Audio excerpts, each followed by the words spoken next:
হাত দিয়ে গোল করে ফুটবল বিশ্বকে হতবাক করে দিলেন নেইমার জুনিয়র। ব্রাজিলের ক্লাব সান্তোসের হয়ে খেলার সময় বোটাফোগের বিপক্ষে এমন কাণ্ড ঘটান তিনি। দুইবার হলুদ কার্ডের খবরে ৭৬ মিনিটে লাল কার্ড দেখিয়ে ছিটকে যান ম্যাচ থেকে এবং সন্তোষ ১০ জনের দলে পরিণত হলে ১-০ গোলের জয় পায় এই দল। আর এই নিয়ে ক্যারিয়ারের ১৫তম বারের মতো লাল কার্ড দেখলেন নেইমার।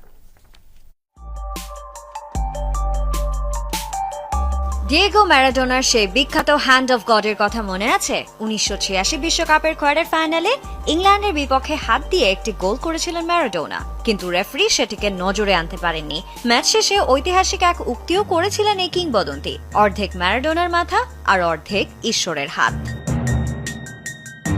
এবার সেই একই ঘটনার পুনরাবৃত্তি ঘটালেন ব্রাজিলিয়ান সুপারস্টার নেইমার জুনিয়র, তবে বিশ্বকাপের মঞ্চে নয়, ক্লাব ফুটবলে।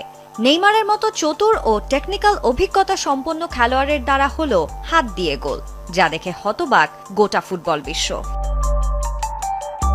ইনজুরি কাটিয়ে সান্তোসের হয়ে সবেমাত্র মাঠে নেমেছেন নেইমার। ব্রাজিলের সেরিয়ার ১১তম রাউন্ডে বোটাফোগোর বিপক্ষে নেমে অদ্ভুত এক কাণ্ড ঘটালেন ৩৩ বছর বয়সী এই তারকা। খেলার ৭৫ মিনিটে একটি ক্রসে হেড করার চেষ্টায় ব্যর্থ হয়ে হাত দিয়ে বল জালে পাঠান নেইমার। সঙ্গে সঙ্গে রেফারি দাভিদে অলিভেইরা তাকে হলুদ ও পরে লাল কার্ড দেখান। এর আগে ম্যাচের প্রথমার্ধে বোটাফোগোর এক খেলোয়াড়কে ফাউল করায় হলুদ কার্ড দেখেছিলেন নেইনি।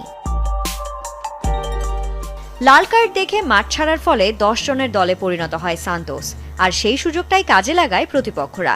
জাইরের পাস থেকে গোল করে দলকে ১-০ ব্যবধানের জয় এনে দেন আর্থু। এমন হারে ১১ ম্যাচ শেষে ৮ পয়েন্ট নিয়ে ১৮তম অবস্থানে, অর্থাৎ রেলিগেশন জোনে আছে সান্তোস। এদিকে সান্তোসের হয়ে প্রথম ও ক্যারিয়ারের ১৫তম বারের মতো লাল কার্ড দেখলেন নেইমার।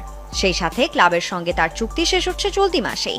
বাকি আছে আর মাত্র একটি ম্যাচ, কিন্তু লাল কার্ড পাওয়ার কারণে এক ম্যাচ নিষেধাজ্ঞা থাকায় সেটিও খেলা হচ্ছে না এই ব্রাজিলিয়ানের। সঞ্জনা আইভি, যমুনা স্পোর্টস।